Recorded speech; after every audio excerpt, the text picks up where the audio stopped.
Mga kaubayan, si Kamanong po ay nagbabalik po muli at samahan niyo po tayo po ay magkomentuhan dito po sa Tambayang Makabayan. At sana po ay nasa maayos po kayong kalagayan. Kung mag-umpisa na po tayo, komentuhan po natin ito pong report.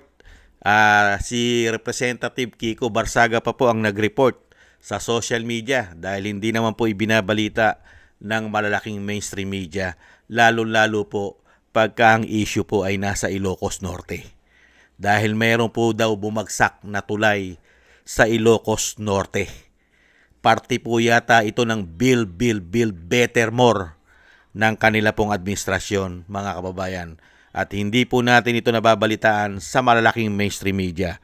Buti pa si Representative Kiko Barsaga, ibinabalita po, mga kababayan. Ito po, pakinggan po natin at panoorin po si Representative Kiko Barsaga sa tulay na bumagsak dahil substandard ang materyales na ginamit, mga kababayan. Hindi kaya ito sa sobrang korupsyon, mga kababayan? Umpisa na po natin.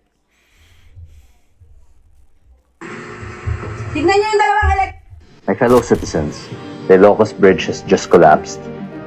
The public bridge in Santo Domingo, Ilocos, has collapsed this week, with one dump truck severely damaged and no news released on the amount of civilian casualties and injuries.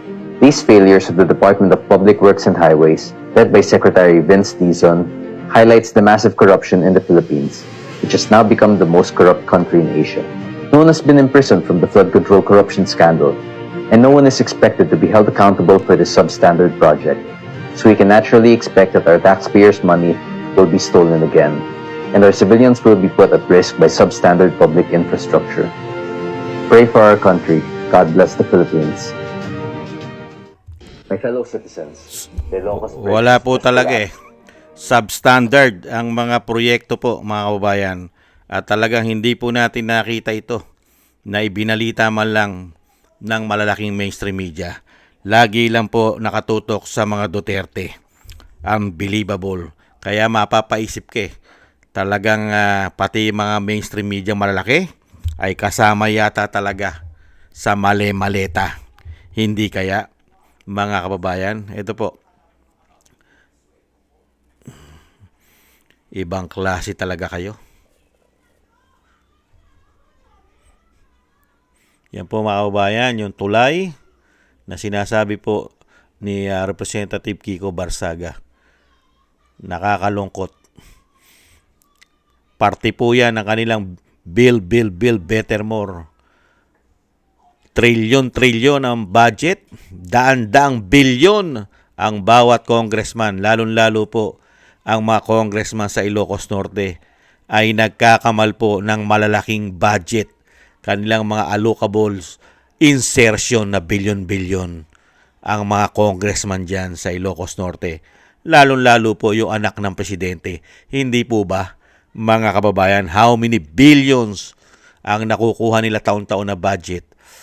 Tapos makikita mo ang kanilang proyekto, napakahina, mga substandard, ang mga materialis yata di umano na pinagagamit. Hindi pa nagtatagal, nasisira na yata, mga kababayan. At syempre, kaya po hindi nila ibinabalita yan sa malalaking mainstream media, baka po kasi Duterte na naman ang may kasalanan yan. Hindi kaya, mga kababayan? Ibibintang na naman nila siyempre. Hindi kaya sa mga Duterte na naman, mga kababayan. Kaya po hindi pa nila binabalita sa malalaking mainstream media. Mainam pa si Congressman Kiko Barsaga, ibinabalita na po sa taong bayan. Nakita niyo po ang kabulukan ng gobyerno ngayon.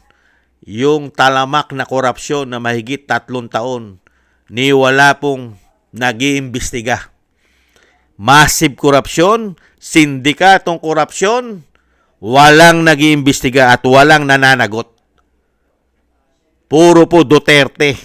Duterte, impeachment, kakasuhan sa NBI, kakasuhan sa DOJ.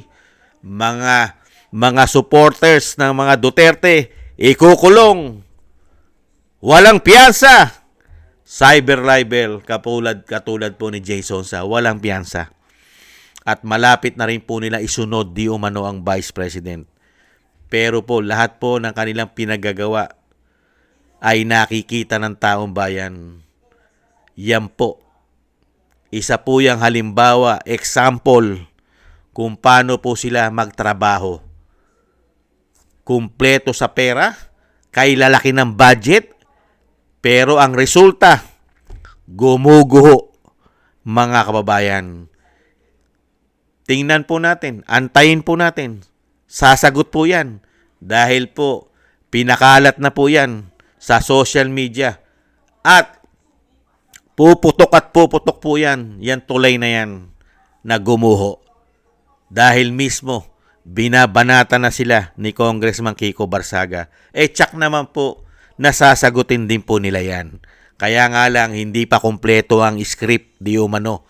Kailangan pa ng script nila para po meron silang sinasabing sisisihin. Kailangan po kasing may sisihin na iba kasi bumagsak ang tulay sa probinsya mismo ng tinatawag na bangag ng kanyang ate. At kanila pa rin ang congressman. Kanila pa rin ang gobernador. Puro Marcos po ang nahandyan.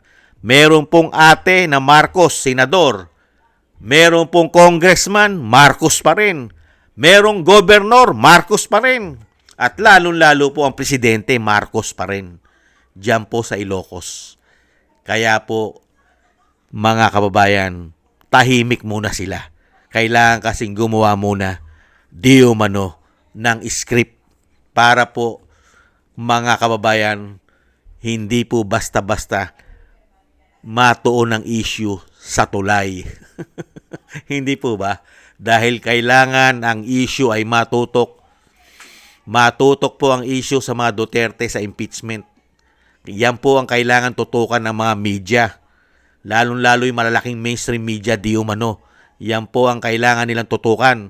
Kaya po, pero kung mga kababayan, real talk, kung yan tulay na yan ay bumagsak sa Davao City, kung may bumagsak na tulay sa Davao City, pagpipiestahan po nila yan. Hindi po ba? Kaya lang po bumagsak sa Ilocos Norte eh. Kaya po mga bulag, naging bulag po sila, pipi at bingi. Hindi po ba? Kaya nakakalungkot eh. Ganyan po katindi ang politika sa atin. Wala pong ginagawa sa issue ng korupsyon.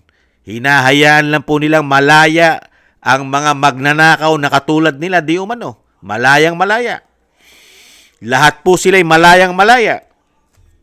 Kaya po sa nangyayari po sa ating bansa, talagang mapapamura ka na lang. Hindi po ba?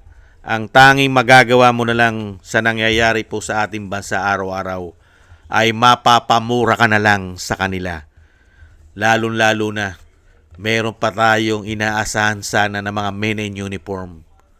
Pero mapapamura ka na rin dahil mahimbing na mahimbing ang mga pagkakatulog nila di umano. Yan po mga kababayan at tayo po ay nagpapasalamat kay Representative Kiko Barsaga at ibinalita niya po ito sa social media at marami pa po tayong mga kababayan na nag-upload po sa social media. Maraming salamat po sa inyo at yan po ay pinapakalat nyo dahil hindi naman po yan ibabalita ng malalaking mainstream media. Hindi po ba? Lalong-lalo kung wala pang script. Kaya po tayo umaasa. Kaya tayo, ang pag-asa na lang natin dahil wala tayong kapag-asa sa mga men in uniform eh. Hindi po ba? Kaya nga po tayo na umaasa pa na sana makabalik po ang isang Duterte sa Malacanang para po ang mga hayop na ito, ang mga nagpakademonyo po sa pera at kapangyarihan ay maputulan po ng sungay at ng mga buntot nila pagka po ang presidente na ay isang Duterte. Hindi po ba? Kasi kung magpapatuloy lang po na sila, itong mga hayop na ito, di umano, wala po tayong kapag-asa. Wala pong mananagot sa massive sindikatong korupsyon na ginawa nila. Nada. Tanging Duterte lang po ang makapagbibigay na katarungan at may posibilidad na maibalik ang mga ninakaw nila. Kung hindi po ang mga Duterte ang magiging Pangulo, malabo na po sa sabaw ng pusit. Mga kababayan, wala na po tayo kapag-pag-asa dahil nga po sabwatan po ang mga hayop na yan. Yan po mga kababayan, abangan po natin. Baka naman po ibalita at pasinungalingan at sasabihin po fake news, lalong-lalo po yung tagapagsinungaling po dyan sa Malacanang. Baka po yan ay sabihing fake news. Fake news si Representative Kiko Barsaga. Hindi totoo yan. At baka po ipaaresto rin yan. Katulad ni Jay Sonsa.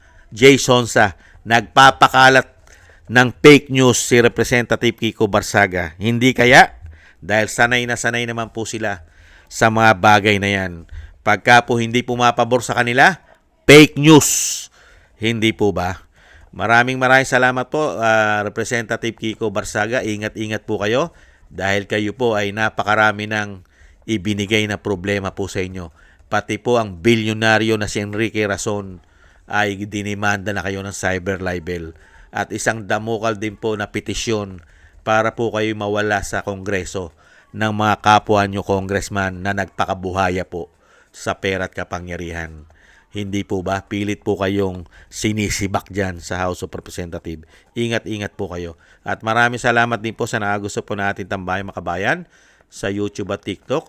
At sa patuloy po nagsusubscribe. Thank you po sa inyo. Mabuhay po kayo. At ganoon din po sa mga nagko-comment, like, share, and subscribe. Shoutout po sa inyo lang lahat. Mabuhay po kayo. At thank you rin po at shoutout po sa nagbibigay po ng tulong at biyaya.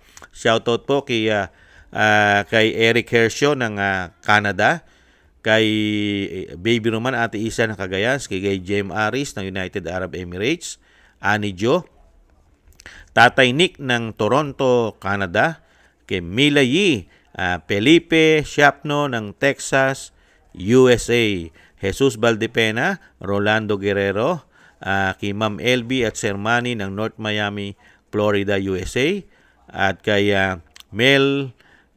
Melchorita Espinosa, at kay Rolando Timbol ng Alberta, Canada. Thank you po sa inyong lahat mga kabayan at ingat-ingat po kayo sa inyong pumapagawa at God bless po sa inyong lahat at God bless po sa atin lahat. Tiis-tiis po muna tayo mga kabayan at dasal-dasal po. Bye-bye!